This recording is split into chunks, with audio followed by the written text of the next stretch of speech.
Dr. Kemi Health, in the last video, I was telling you about glycemic index, okay? That you shouldn't put rice in the fridge overnight or maybe 12 hours or more because it will increase your blood glucose sugar and the glycemic index can be almost doubled. With rice, I said from 18 to 31. Now, a lot of people also ask me questions about this blood glucose dilemma, okay? The glycemic index is one thing, and then the foods high in natural sugars is the other thing to prevent you from getting adult onset diabetes later in life, okay? We have looked at the glycemic index charts, okay? I'm 61 in 1, 2, 3, in about 4.5, 5 months, August 6th. And I'm 60 years old now, and I check my glycemic, index and the numbers because I have blood fasting glucose, and the other one like twice a year. You need to check your blood sugar at the doctor, please. You need to go to a lab and get your blood sugar checked. I don't know, in some countries in Africa, you don't even need the doctor's order.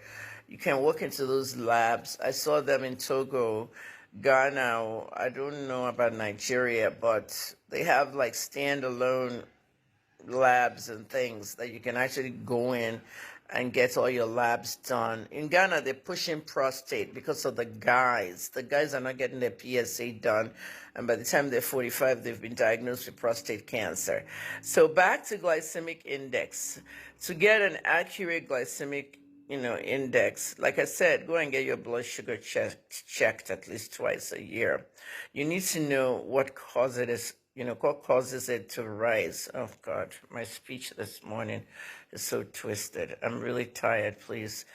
It's time to switch to Yoruba. This is what happens with this speech language, disorder that I have. Okay, Musarongpa glycemic index.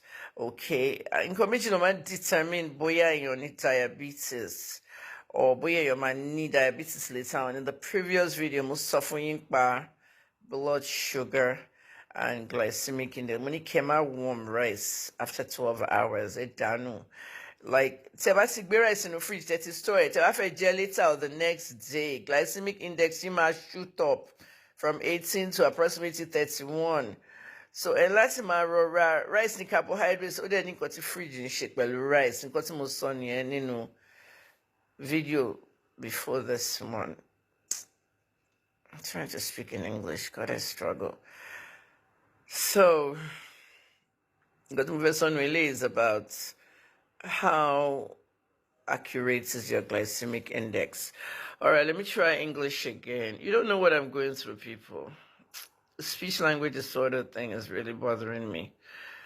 Meanwhile, I hear people shouting, "You get English?" I don't speak in English anymore. Journalism damaged a lot of me, a lot of my parts of my body.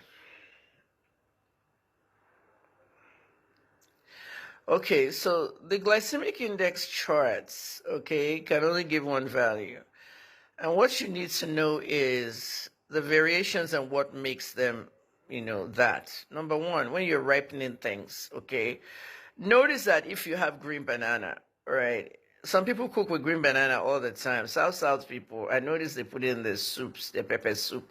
They'll put green banana, cut it in their fish pepper soup, in their different pepper soups. We don't do as much of that in the West.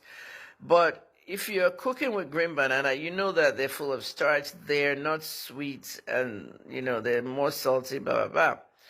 But as you ripen bananas, let me say green plantains. If you ripen plantains or if you ripen green bananas, they become sweeter. Ripening causes glycemic index to go up. That's what I was saying over there. Do you understand?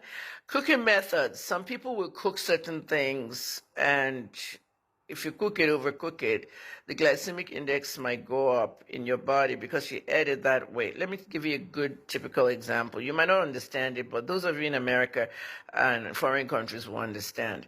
If you eat an apple, your glycemic index is maybe, I'm giving just examples, maybe 10. But if you cook an apple, your glycemic index can go to 40. Why? Because you overcooked or you cooked something can actually increase it. Now, I make something called applesauce. This is why I said people abroad. in Nigeria, we don't sell applesauce. The only time you'll see applesauce, maybe inside baby jar, baby food.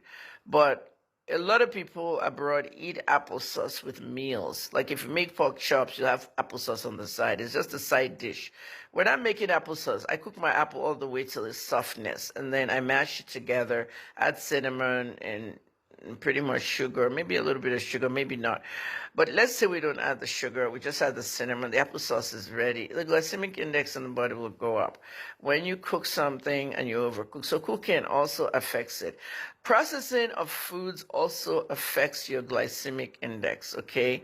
When I say processing of food, if somebody takes yam and cooks it, boils yam, and they say, okay, here you go, yam and egg this morning, no. All right. The other person takes their own yam, all right, and they go and dry it, and then they put it in their blender and they turn it into flour. Okay, yam flour. That person with the yam flour can make fufu, and they can make elubo. They can make a lot of things, and they can cook their swallow. All right, so person A eats boiled yam and eggs. Person B eats swallow, fufu swallow, yam fufu swallow with egusi or something. Who has the highest glycemic index? It's the person that ate the fufu, because processed foods increase the glycemic index. The person that ate the boiled yam, the glycemic index is not going to go as high as the person that ate the yam that was processed into a flour.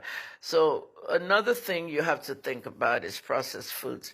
Now, the last one is consumption order. Do you know what consumption order is? Consumption order is like changing the order your foods are eaten. You know what I mean? It actually affects your blood glucose level. You understand what I'm saying? Let me give you an example. Thanksgiving in America. Nigerians, just listen to this, because some of this stuff you don't eat at home. Thanksgiving in America, we have turkey in our dish, okay? Somebody just sliced me turkey at the table. There's candied potatoes on the right. There's sweet potatoes. Same thing, candied and sweet potatoes. There's candied carrots. There is greens, green vegetables. There all kinds of side dishes. Some of those side dishes they're sweet, like the candied potatoes and all. The order, consumption order, if you want to eat that food, can you please cut some turkey and dip it in the gravy and then push it down with the vegetables and then the candied potatoes. There's an order where you eat. If you start with that candied potatoes, okay, and then you're going to the turkey and the rest of the sides, your glycemic index can go up. So consumption order is very important. And let me explain. This one is very frustrating. Remember I told you green vegetables, F4, egusi, water leaf. F4 has a lot of sugar. Vegetables, green vegetables actually are higher in sugar than sweet potatoes. We just perceive sweet potatoes as sweet and it'll have more sugars. Green vegetable does. So you're sitting on the table, you're eating afang or edikayakong. Edikayakong and afang are Calabar and Akwa Ibom soups, and they put pounded yam next to it. Okay, how do you eat it? Do you not put your hands in the pounded yam and then carry the afang into your mouth? That's a consumption order. That's how you're going to do it now. You know what I'm saying? And F already has enough sugars. All right, and there's kwamo, chicken, and all that in there. So the consumption order is, I'm right, Rabbi, you know? Swallow, afang, and the, what's it called? Fish, panla, oporoko, and all that. And then put it in my mouth, take that chicken, tear it up, take that, then go back to the swallow. That is a consumption order. Okay. But if you decide that you want to just take the F4 and eat it first before you go to the swallow, that's a wrong consumption order. You're going to have a high glycemic index. So you must do that swallow, carbohydrate, F4 with all the minerals and vitamins and the sugars, straight to the meat. So it's very important. I hope you learned something here, okay? A lot of people are giving health information, and I'm not happy because many of them are not health professionals, okay? You must be at least Please don't follow pages where they're not a nutritionist, a dietitian, pharmacist, doctor, or any other, because a lot of people, herbalists are also giving health, and farmers and all that. Those ones are okay, but please check your medications and anything you're taking or any advice you're taking People are turning this thing into content creation. It's not just content, it's your life. Thanks for watching.